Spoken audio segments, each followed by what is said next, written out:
She was just so dumb. Fucking love Teddy Hamilton, like his voice. Honey, he just broke your pelvis. But that's not his name. It was supposed to be a wild ride. This is quite extreme.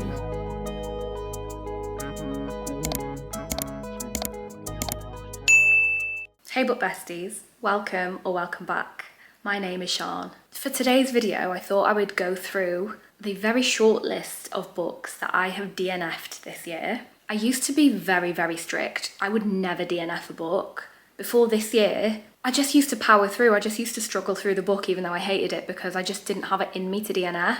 And then this year I just thought, like, why am I wasting so many days when I could be reading something I'm really enjoying, slogging through this book that I absolutely hate? So I never review a book that I DNF because I don't think that's fair. But I am going to go through the list of the books that I have DNF'd and I'm going to tell you why I DNF'd it. I use both Fable and Goodreads to track my reading. I used to just use Goodreads and then I got Fable earlier this year, but because I'd already started tracking on Goodreads, I didn't feel like I could just stop when I moved over to Fable. So now I use both. I think I'll probably... No, I probably won't stop. I was going to say, I think I'll probably stop Goodreads next year. That's a lie. I probably won't. But Fable has a list that tracks your DNFs, which I find extremely helpful. So the first book that I DNF'd this year, Say I Do by Brea Alapu. Probably butchered her surname. It's book 3 in the Vitale Brothers series. It's an romance, which I absolutely love. I'd heard really good things about this book. A lot of people were saying Benito Vitale is like the best book boyfriend ever, you need to read him. Like, the hype got me really excited for it. So I thought, yeah, I'm gonna read that. So it is book 3 in a series. I haven't read the others in the series, but I'd commented on somebody's post asking if you could read it as a standalone and they said yes. So I thought, yes, get in there. So I started reading it, right? This story, this is an arranged marriage, okay? Benito, as the son of like the Don in the mafia, has to marry the daughter of another mafia head. The daughter decides to run off with somebody who she loves. So they force Benito to marry her twin brother instead. I think he was called Harley. If memory serves, he was called Harley or something like that. So Benito has to marry him instead and he's like, whatever, it's business. The twin has other ideas. He does not want to marry Benito. So they strap this man down on the wedding day. They strap him down in one of those things that you would like pile boxes on and you would wheel them into a warehouse. One of those thingies. I don't know what they're called, but they strap him to one of those, like an industrial thing. And they wheel him in to the church and they wheel him up to the altar. He's strapped down, he has this like metal thing in his mouth, like, and he's literally snarling like an animal, drooling, like just an absolute mess. And Benito pulls out his gun and he goes, "Say I do." And nobody bats a fucking eyelid. Nobody bats an eyelid. I was like, even in mafia romance, this is quite extreme. I had never read anything like this before. Nevertheless, I powered through for a few more chapters and I just couldn't do it. This Harley character was the most irritating main character I've ever read about. Like, I couldn't stand him. Them two together, there was no part of it that made me think like there's tension here. They're gonna get together. Like, one of them's gonna snap. They're gonna be like on each other. Like, there was none of that. And I was like, literally, like, where is this going? I just didn't like. I couldn't do it. I physically could not force myself to continue. So that was the first book that I DNF'd this year. And just looking on Fable now, it's got an average rating of 4 stars. How? Moving swiftly on to Kiss of the Basilisk by Lindsay Straub. This book right here. I read this as a tandem read with one of my best friends. Lauren had heard about this and it was supposed to be a wild ride. And that was very true. It was a wild ride. So wild, in fact, that I could not bring myself to read past 49%. I DNF'd it halfway through. I have no words, genuinely have no words. Lauren finished it. She did update me afterwards. I was very intrigued to hear the updates. I enjoyed it more just hearing her updates, to be honest, the fact that I didn't have to read it myself. So basically, the main girl is called Tem. I hate that name more than I can express. It stands for temperance, but she goes by Tem. I just hated that with a visceral intensity. I hated it. Anyway, that's by the by. There's a prince who is looking for a wife who will one day be queen. And in their town, they have basilisks, which are giant snakes, and they can transform into human men. Like, that's their human form, and then they have their basilisk form. So they live in these caves, and the eligible bachelorettes from town will go off to these caves. They are each assigned a basilisk. The basilisk, their job is to teach the women in the art of sex so that they get really good at it. Then they can go up to the castle, schmooze the prince, sleep with the prince, and then he's going to be so wowed by their skills in bed that he is going to want to take them for a wife. And that is essentially the plot. The plot of this book was sex. So Tem goes to her basilisk and he teaches her his ways, and then it turns out he is like the prince of the basilisks. He's not just an average basilisk. And he has fallen in love with our Tem, because she's not like the other girls, she's special, of course she is. So he wants to marry Tem, and Tem likes him as well, but Tem also likes the prince. So you've got this love triangle. This guy's not human, this guy's like desperate for her attention and is kind of letting her win all the little competitions in the castle and stuff. And it was just crazy. The amount of things, I feel like what I've explained there doesn't really sound too crazy, but there was things like Caspian, I think that's what it was called. My friend Lauren used to call him Caspian on every time we would talk about it, but that's not his name. He made Tem a claw, so he would finish and would have it in his hand and he'd into a claw that he gave to her. So she would like wear it, and every time he thought about her, it would like vibrate and it could change forms, and yeah, that was just wild. And then there was so many things that Lauren told me after I decided to DNF. I just couldn't do it. It was just absolutely awful. I genuinely don't know where she got the idea for this book from, but it was not the one. And then since then I've seen so many people raving over it, saying like the spices hit. Caspian, whatever he's fucking called, broke Tem's pelvis whilst they were in the act because he was so strong and she was such a weak little human. And then she still went for round 2. Honey, he just broke your pelvis.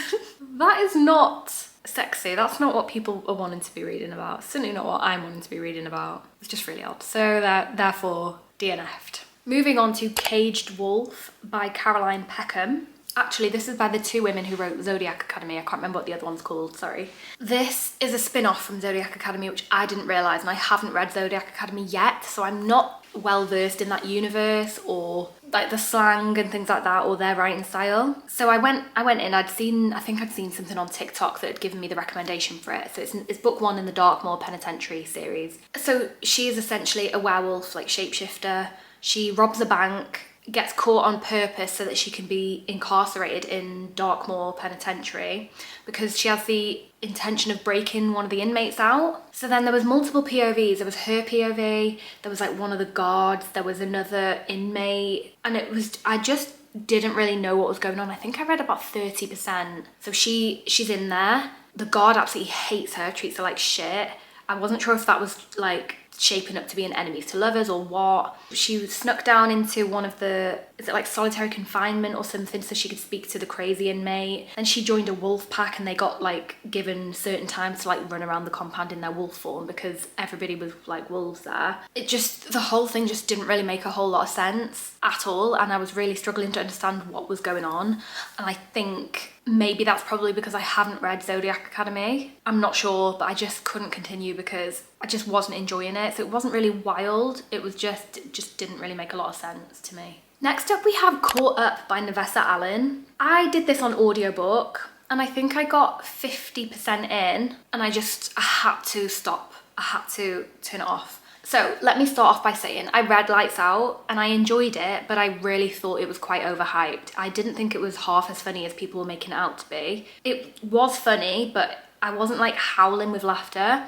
And I found the plot kind of lacking a little bit. There wasn't really much other than Ali working and then Ali at home with Josh stalking her. They didn't really, I know they went to like her uncle's or whatever it was at the end, but there wasn't really much in the way of like events actually happening in the book. So it was a fun little like spicy read, but I wouldn't rave over it. But I thought I'm still gonna give Caught Up a go. So I listen to it, and it's Teddy Hamilton, right? I fucking love Teddy Hamilton, like his voice just slaps. So I was listening to it, I can't even remember the girl's name. I think is it Lauren, and he calls her Lo or something like that, and Junior. So he used to be in love with her as a kid or teenager, and then they had this massive falling out. So he's in the mafia, and I think his dad was like threatening her, so he did something to like humiliate her, and they broke up so that she would want to leave him alone because he was worried for her safety. And now they're adults, and she's a sex worker. She works in like, she's like a cam girl, and he secretly pays for her services, so he gets like videos of her, private videos. She doesn't know it's him. And she works in a sex club as well, where she goes and I think she puts on shows, or she goes and she'll sit in the audience and just like mingle with people. And he like was trying to insinuate himself back into her life because he wants her, and he has for years. And now he's kind of not really scared of his dad anymore. So he goes there, she's sort of entertaining him but not really giving him a second chance, and she takes him round to the club and they watch these like sex shows. And I just felt like it was a lot, like really long chapters, like 40 minutes long, listening of sex scenes for other people, of them just watching people on stage. And I was like, I'm not being funny, but I ain't here to listen to them. I thought this was your romance. It just didn't do it for me. And as with Lights Out, it's intended to be a comedy. I did not laugh once, like I kid you not. All of the jokes fell completely flat for me. I didn't find any of it funny. I don't know if that's just me, but unfortunately, I won't be continuing this series now. She's just announced Game On as the 3rd book. I'm not sure if it's a trilogy, so if that's the last book, but I won't be reading it. I can't do it. Then we have A Captive Situation by Siân. I really like Siân's books. She's written a lot of books that I've enjoyed, and this is book 3 in the Kings of New York series. I've read book 1 and 2 and I loved them both. Book 1 in particular was my favourite. So I thought, this is gonna hit. It came out and I got it free with Audible because I downloaded it on Kindle Unlimited and they're linked. So I thought, let me listen to it. I don't know if it was because I hated the MMC's voice, like the voice actor for the guy was not for me, just didn't find it attractive at all. So I think I've probably done it a disservice by listening. I think I probably would have enjoyed it if I read it, but I just really didn't like it. I found the FMC to be really whiny. She got herself into so many situations because she didn't explain herself. So basically she's trying to find her cousin who's like, the family's like disjointed and some of the parents don't speak, and she's got no family and she wants to find her cousin who the mums don't speak, so she can't reach out for them, so she just turns up in New York to find him. She accidentally gets arrested for like loitering outside his building or something like that, and Jake is a police officer. He's in the other 2 books, and they cross paths somehow, and he tries to help her, but then there's people out there trying to kill him because of his shady dealings. His family have ties to the mafia,